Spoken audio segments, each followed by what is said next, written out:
Olá, meu nome é Maísa e hoje eu trouxe a lista dos livros que eu pretendo ler em março. Antes de falar dos livros, bora para alguns convites rápidos? Vem se inscrever no canal, te peço o carinho e a gentileza de curtir, compartilhar, fazer comentários, me seguir nas outras redes sociais, todos os links ficam aqui na caixa de descrição, você vai me encontrar no Scoob, no Instagram. Também te peço a gentileza, se assistir esse vídeo no celular, assim que você curtir, vai aparecer para algumas pessoas a opção de hypar, uma nova ferramenta do YouTube para ajudar aqueles canais que estão em crescimento. Bom, então hoje é dia de falar da lista dos livros que eu pretendo ler em março. E eu fiquei olhando essa lista, eu fiquei achando que ela estava muito pequena, mas eu me lembrei que estou lendo grandes calhamaços. Então, lá no Fantasticai, vamos finalizar em março Sacramentadora, do Brandon Sanderson. O terceiro livro de uma série, o terceiro livro que já tem 1.500 páginas e que passou tão rápido, apesar de estarmos lendo desde janeiro, acho que 15, 16 de janeiro, mas já tá dando uma dor no coração porque ele já vai terminar. E eu não sei o que Dona Trama vai aprontar, o que ela vai entregar pra gente aí pra fazer leitura, porque estaremos órfãos de Brandon Sanderson. Será que teremos Mistborn? Finalmente poderemos fazer essa leitura? Bom, para mim seria uma releitura, mas qualquer livro do Sanderson que seja lançado, pode ter certeza que vai ter a leitura coletiva lá no Fantasticai. Também estamos finalizando, porque até o momento é o último livro, das Crônicas de Gelo e Fogo, então a gente está fazendo a leitura de A Dança dos Dragões. Estamos lendo um capítulo por dia, porque a gente percebeu que era uma leitura que estava ficando um pouco atravancada, e A Dança dos Dragões é um livro que vai se sobrepor, o quinto livro, né? Ele passa no mesmo tempo que o livro 4, só que do ponto de vista de outros personagens. Então a gente também está fazendo essa leitura, se não me engano, ela termina em abril ainda, então passaremos o mês inteiro com A Dança dos Dragões. No Fantasticai também tá a leitura de Império dos Malditos, vai ser finalizada em março. E teremos duas leituras novas, que eu vou participar assim só como releitura, que é Viúva de Ferro, e estamos aí esperando o segundo volume dessa série. E também teremos a leitura do terceiro livro de Trono de Vidro. Então, se você pretende ler qualquer um desses livros, só buscar lá as informações no Fantasticai, você está convidado. As leituras, os grupos são abertos. Nós temos leituras diárias, com metas diárias, conversas diárias. O grupo tá assim fenomenal. Vem fazer parte do Fantasticai. Além desses, eu também não finalizei A Queda de Hyperion, então devo finalizar no mês de março. Com certeza vou finalizar em março A Queda de Hyperion, do Dan Simmons, publicado pela Aleph, um livro muito bom. Eu comecei a ler no final de fevereiro, né? Então não deu tempo de finalizar. E vou colocar A Curandeira de Zalindov, que eu não consegui ler em fevereiro, mas eu já coloquei um espacinho reservado para ele no mês de março, porque dizem que essa fantasia é tão boa. Tô com muita curiosidade para ler, então é isso. Bom, e leituras inéditas para mim, temos aqui algumas outras. A primeira delas é A Rainha do Submundo, de Bea Fitzgerald, publicado pela Galera Record. Essa aqui é uma leitura que eu vou fazer lá para a Livraria Leitura, então renovei a parceria com eles. As minhas resenhas saem lá na newsletter da Livraria Leitura, então essa é a leitura do mês de março, com news saindo aí para vocês em abril, para quem assina. Bom, aqui a gente tem um reconto de Hades e Perséfone, e ela começa dizendo que, bom, você foi enganado esse tempo todo se achou que o Hades é que forçou o casamento com a Perséfone. Na verdade, ela que estava fugindo aí de um casamento arranjado por Zeus. Então, parece que ela foi até o submundo com uma proposta tentadora para Hades. Começa pela capa, que é belíssima, e para quem gosta, eu adoro, já li vários recontos, nem me lembro qual foi o último reconto que eu li de Hades e Perséfone, mas foi bem recentemente. E tô com boas expectativas, né? Gosto de recontos, fantasia, volume único, trazendo mitologia. Essa news vem aí. Bom, depois um livro de suspense e mistério da Freida McFadden, O Detento, publicado pela editora Arqueiro. Também renovei com eles a parceria e fiz a solicitação desse livro porque eu ainda estou tentando me entender com os livros da Freida, porque eu gosto da escrita dela, é muito fluida, assim, a gente lê muito rápido os livros dela, Mas aquele lado de leitor de suspense e mistério fica procurando furos. Não é que eu procuro furos, mas a sensação que eu tenho é essa. Eu achei alguns em A Empregada, depois eu fiz a leitura de A Professora, tinha adorado o livro. Depois eu parei para pensar num ponto específico e vi que a cronologia não batia. Mas o que eu entendi dos livros da Freida é que eles também não são para serem levados a sério, sabe? A ferro e fogo. É um livro que é para divertir, um livro de suspense e mistério que vai te entreter, mas que não necessariamente vai encerrar ali de uma forma muito realista todo o acontecimento. De qualquer maneira, aqui a gente tem um livro em que vamos encontrar a Brooke. A Brooke, ela é uma enfermeira de uma prisão de segurança máxima e ela sabe que ela tem que ter uma distância muito grande dos prisioneiros. Ela não pode se envolver com eles, não tratar todos eles com respeito, ser simpática, não deixar nenhuma informação dela vazar nas conversas com esses detentos. Só que ela, de certa maneira, já infringiu todas essas leis, todas essas regras, porque um dos prisioneiros que está lá, ele foi colega de ensino médio dela, de high school dela. Parece que ele cometeu alguns assassinatos, assim, bem brutais, e parece que foi o testemunho da Brooke que o colocou na prisão. Então, ela sabe disso e ela sabe que ele sabe disso. Então, essa é a premissa de O Detento. Vem aí essa leitura. Eu gosto muito de suspense e mistério, então sempre tem um livro com essa pegada por aqui. Leitura coletiva do Fantasticai, Veneno em Suas Veias, da Laura Sebastian, publicada pela editora Arqueiro. Aqui a gente tem a finalização dessa trilogia que começou com O Castelo em Seus Ossos.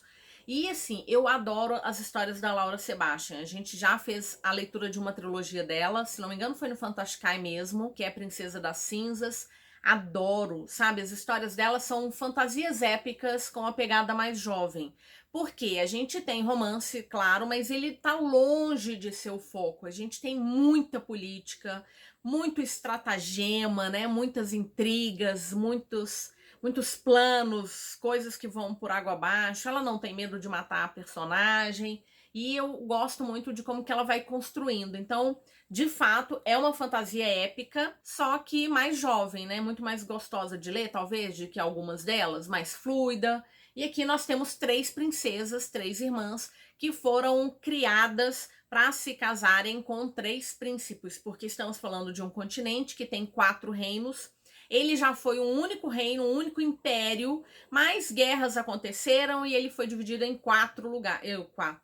E aí eles foram divididos em 4 reinos. A imperatriz, que ainda tem esse nome de imperatriz, ela acaba, então, criando essas 3 filhas para casar com os regentes dos outros 3 reinos, porque ela quer juntar tudo num único império. E a gente vai descobrindo que nem as filhas ao certo sabem dos planos da mãe, né? Elas vão descobrindo isso ao longo do tempo. E a gente tem magia, magia das estrelas, uma magia proibida em alguns dos reinos, endeusada nos outros, e a gente vai acompanhando então o caminho dessas princesas. Então aqui é o livro final, tô com altas expectativas, é o maior de todos os livros dela, são 400 páginas, e aí nós temos esse livro cheio de espionagem, viagens, alianças, disfarces, venenos, intrigas, tudo junto e misturado. Então, se você lê os 2 primeiros livros da autora e quer finalizar a trilogia, a leitura vai acontecer lá no Fantasticai. Os grupos são no WhatsApp, metas diárias, para que a gente não perca o fôlego e esteja sempre lendo um pouquinho todo dia. Tá aí, 3º livro da trilogia.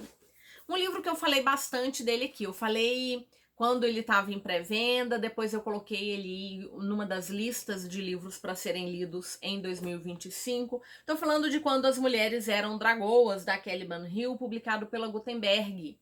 Esse livro, bem curtinho, viu? Parece que ele é bem rápido de ler, 300 páginas. Eu li um outro livro da Kelly Hill, que é A Garota que Bebeu a Lua, que é publicado pela Galera Record. Eu gostei tanto daquele livro. Ele é um conto de fadas adulto, porque apesar de estarmos falando aí de uma garota que vai ser levada por uma bruxa, criada por essa bruxa, no mundo que tem um mini dragãozinho, mas ele traz, assim, discussões. Nossa, eu recomendo, leiam A Garota que Bebeu a Lua. E por conta disso, queria ler outros livros da Kelly Hill. Então aqui a gente tem um livro que vai talvez trazer um pouco de um empoderamento feminino, de uma discussão de papéis femininos, de como que os papéis femininos foram colocados aí ao longo, né, de tantos anos e como que a sociedade está frente a isso. Porque nessa história algumas mulheres simplesmente viraram dragoas de um dia por outro e foram embora, deixaram filhos, maridos, pais, irmãos. E qual que é o impacto disso nesse lugar? Não foram todas as mulheres, inclusive a gente vai conhecer uma outra mulher aqui que tá grávida, tem uma irmã que tá voltando, parece que essa irmã tem problemas, elas vivem numa fazenda e estão tendo que lidar ali com o mundo, com um lugar que de repente viu suas mulheres indo embora. Então tá aí, leitura que eu espero fazer agora no mês de março. Há quem queira silenciar as mulheres, mas o que acontece quando elas se erguem em massa e ocupam o espaço que merecem? Super curiosa. E mais um livro que eu coloquei numa dessas listas, eu agora não tô lembrando se era uns 25 para 2025, talvez seja. Estação 11, da Emily St. John Mandel, publicado pela Intrínseca. Nós tivemos o lançamento agora de Mar da Tranquilidade, que eu quero ler, assim, bem rápido. Mas eu queria começar pelo primeiro lançamento dela aqui no Brasil, pelo menos. Depois eu quero pegar o Mar da Tranquilidade esse ano ainda, porque parece que a premissa é incrível. Essa é uma história em que o mundo vai lidar também com uma pandemia, com um vírus. Impressionante, único e comovente, Estação 11 reflete sobre arte, fama e efemeridade e sobre como os relacionamentos nos ajudam a superar tudo, até mesmo o fim do mundo. Então é isso, a gente tá falando de novo de uma questão pandêmica e é um livro de 2015. Então parece que temos uma situação pandêmica aqui, mas eu entendi que o foco não é na pandemia em si, porque muitos anos vão se passar, acho que 20 anos vão se passar depois dessa pandemia. É um livro de 2015. Então é isso. Estação 11, pretendo ler no mês de março. Além desse, eu ainda não recebi, mas tá para chegar aqui, Irmãos de Palha. Eu li no mês de fevereiro Boneco de Palha, do Pablo Zorzi, publicado pela Astral Cultural. Adorei o livro. Ele é um livro de thriller suspense do Gustavo, que mora no Alasca. Ele é um brasileiro que mora no Alasca e vai se deparar ali com casos que parecem muito de um assassino em série. E, se não me engano, Irmãos de Palha, um tempo se passa depois do final de O Boneco de Palha e a gente vai reencontrar o Gustavo de novo, agora as voltas ali com uma filha adolescente, tendo que protegê-la, cuidar dela e tal, e talvez tendo que lidar com fantasmas do passado. Tô super curiosa para fazer a leitura, porque realmente eu gostei bastante de Boneco de Palha. Se você gosta de suspense e mistério, vai lá dar uma força para esse livro, um autor nacional, muito simpático. Eu lembro que eu conheci numa dessas bienais aí para trás e tô curiosa para ler então Irmãos de Palha, que ainda não chegou, mas em breve, se você me acompanhar lá no Instagram, assim que eu receber, eu lanço aqueles vídeos curtos, né, os reels através do Insta. Às vezes eu ponho no Google, às vezes eu esqueço, mas lá no Instagram você acaba me acompanhando dia a dia o que eu tô recebendo. Bom, então foram esses os livros. Bom, para mim pareceu pouco, porque eu leio muito, né? Mas eu tenho muitas leituras em andamento e tenho um livro para chegar. Bora conversar, vai participar de alguma leitura coletiva no Fantasticai? Pretende ler algum desses livros? Já leu? Qual que é a sua impressão em relação a eles? Principalmente Estação 11, que é um livro mais antigo, né? A Rainha do Submundo é um lançamento do ano passado. O Detento, acho que é desse ano. Quando as Mulheres Eram Dragoas, também é um lançamento do ano passado, saiu no final do ano. A Curandeira de Zalindov, que era uma leitura de fevereiro, acabou ficando para março. Eu fiz questão de colocá-la aqui no vídeo de novo para ver que eu gosto, adoro fazer metas. Vocês têm que ver minha agenda, né? Eu tenho uma planilha que eu vou colocando assim, distribuindo essas leituras ao longo dos dias, do mês. Fica uma planilha toda colorida. E eu gosto de fazer meta, me ajuda a ter objetivo, mas não quer dizer que se eu não conseguir ler um livro, que eu falhei como leitora, muito pelo contrário, coloco ele no mês seguinte. A Última Margem foi um livro que eu comecei, sei lá, meados do ano passado, só terminei em fevereiro, então acontece isso também, porque apesar de pretender um dia viver, né, da produção de conteúdo, tá longe disso acontecer. E é isso, às vezes não acontece naquele mês, às vezes não acontece naquele semestre, acontece no ano seguinte, mas eu quero muito fazer a leitura de A Curandeira de Zalindov, por exemplo, então por isso eu coloquei imediatamente na meta do mês seguinte, porque eu acho sim que dessa vez vai dar certo. Lembrando sempre que eu deixo os links de compra para todos esses livros aqui na caixa de descrição. Usa meu link, me ajuda muito, não tem interferência no preço para você. Usa o link do seu produtor de conteúdo favorito, mas vai dar essa comissão para alguém se você está usando... se você faz compras lá na Amazon para qualquer coisa, não precisa ser livro. Pode ser ração para cachorro, ração para gato, sempre tem alguém comprando com o meu link ração para gato, brinquedo para criança. Enfim, a Amazon tá vendendo de tudo. E se você entrar pelo meu link principal, qualquer coisa que você coloca no carrinho depois, ele conta como comissão para mim, tá bom? Muito obrigada se assistiu até agora, te desejo ótimas leituras e nos vemos no próximo vídeo. Até mais!